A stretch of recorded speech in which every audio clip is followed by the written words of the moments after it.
After a busy summer of news, shareholder updates continue to come from Pulsar Helium, the helium project development company. I'm delighted to be joined by the Chief Executive and President, Thomas Abraham James. So, Thomas, there's news that you might be buying quantum hydrogen, which would increase your land position by some 1,000%. So, what are you hoping Quantum's 59,100 gross acres will yield?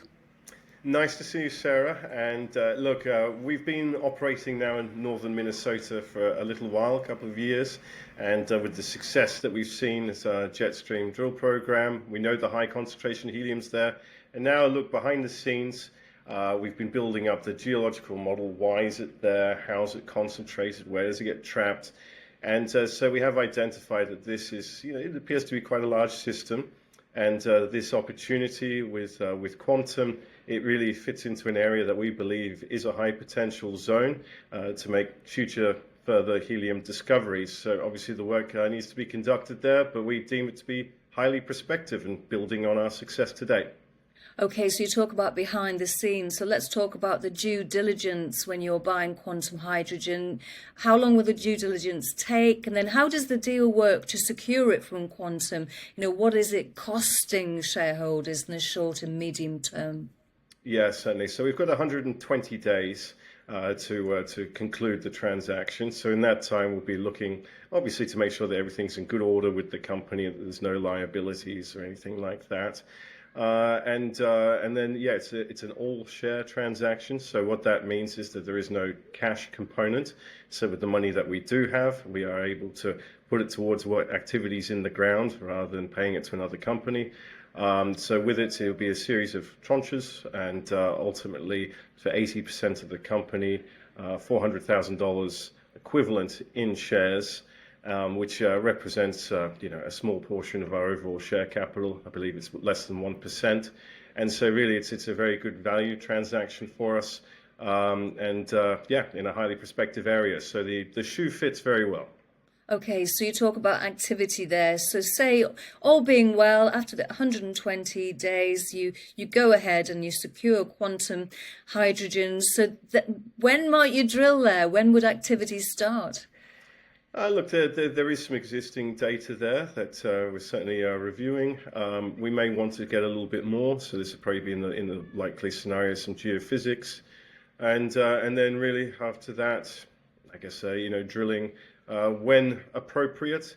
But at the moment, we do have up to 10 wells being drilled at Topaz. That's the priority, and so really what we're looking at is growth for the company. So we advance Topaz, we get that moving, we get that online as soon as we hopefully can.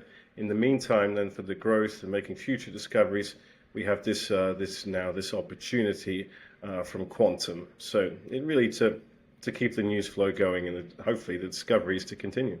Okay, so you do have a discovery that is Topaz, your flagship asset. What progress is being made there? Can we expect an update on, say, gas composition, reservoirs, size and scale, including its production profile?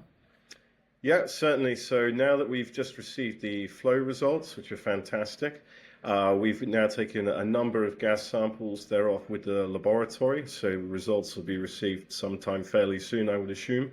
And then once those have been understood, we'll then be letting the market know what the gas compositions are. And these are important because we've let the well flow for a while now. And so I fully appreciate ourselves and potential investors out there. Okay, what happens does the gas composition change over time? And that's something that we'll be able to answer. And so that's not too long to wait, really. And then otherwise, all the information is being given to Chart Industries. We signed an agreement with them back in December. So they're already quite familiar with the project, of course. They're waiting for some of these key pieces of data. And so in due course, once they've run their work, then we'll be able to look at some different, hopefully different production scenarios, what technology works for processing the gas and so on. And then when it comes to a resource update, I think that the best time to do that would be when we complete this next drill program, which is scheduled to start later this month. And then once that's concluded, then with that and the updated data from Jetstream 1 and 2, We then feed that all into an updated resource model to say, well, how much gas is there in the area that we've worked on? So therefore, Thomas, production timeframe, how close is that, bearing in mind you haven't decided what technology you're using yet? We're quite fortunate that the gas is a relatively straightforward gas. There's not really any nasties in there. So from a processing standpoint, it appears to be using tried and tested techniques. Those will really just be refined by chart to find out which is optimal for us. But look, let's say the drilling that we're doing, the anticipation is that around the middle of next year, we may have a resource that is increased in size. We'll have the engineering studies done. So possibly we'd be at a point where we could get to a decision about production, and should that decision be positive, then to fabricate and commission the plant, you're looking at about 12 to 18 months from that point. So finally, helium. It's added to and then deleted from the US's critical minerals list. At ground level, what are you hearing? What are you hearing about the desirability of what you're exploring for? Look, it is quite loud. The supports that we have, and the major reason is that at the moment, and it has been the case for some time, is that helium is a byproduct of natural gas production. And so for the end user, we hear about AI and semiconductors and all these things. The usage case is there, and the demand is intensifying.